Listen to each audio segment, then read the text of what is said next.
J'ai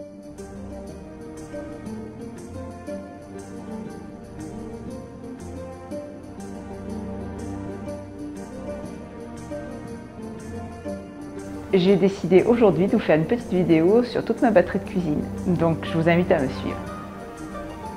Donc voilà un petit tour rapide de tout l'équipement et puis nous allons les passer en revue un par un.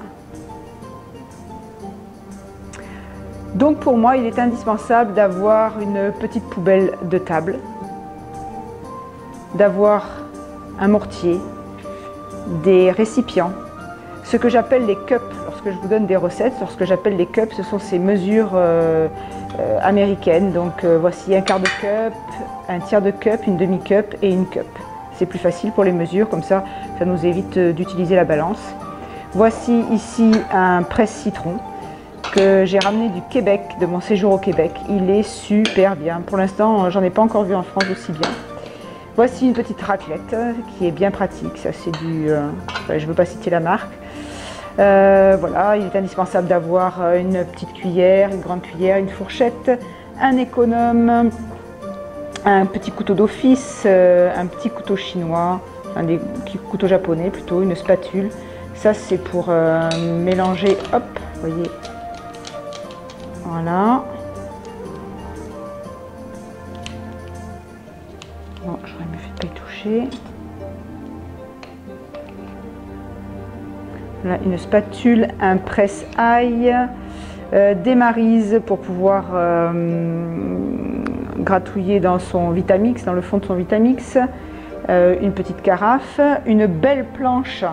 Je vous conseille ces planches, je les ai achetées chez Leroy Merlin, elles coûtent 7 ou 8 € et elles sont bien parce qu'elles ont un petit rebord, vous voyez ici, hop, un petit rebord et donc elles s'accrochent sur les tables, c'est bien pratique.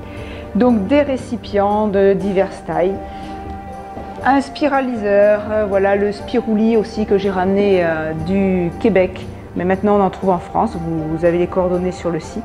Il va super bien, il fait des petits spaghettis bien fins, il fait du bon travail. Une passoire, voici une mandoline, donc vous avez plusieurs modèles, celui-ci c'est pas tout à fait le bas de gamme, mais elle va très bien. Ensuite vous avez le presse-agrumes, presse-grenade, vous m'avez vu aussi régulièrement m'en servir.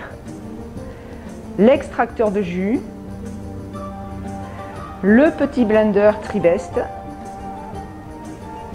le Magimix, le fameux, lorsqu'on donne les recettes, quand on vous dit la lame S, c'est celui-là. Voilà, je vous montre, voilà ce qu'on appelle la lame S. Donc pour hacher. Et puis le Vitamix. Voilà, le Vitamix, le chouchou des crudivores. Vous avez également le déshydrateur. Ça c'est un Sedona. Puis il est toujours intéressant aussi d'avoir toute une série de petites verrines, voilà, pour faire des présentations sympas. Alors il faut jouer sur les couleurs, sur les formes.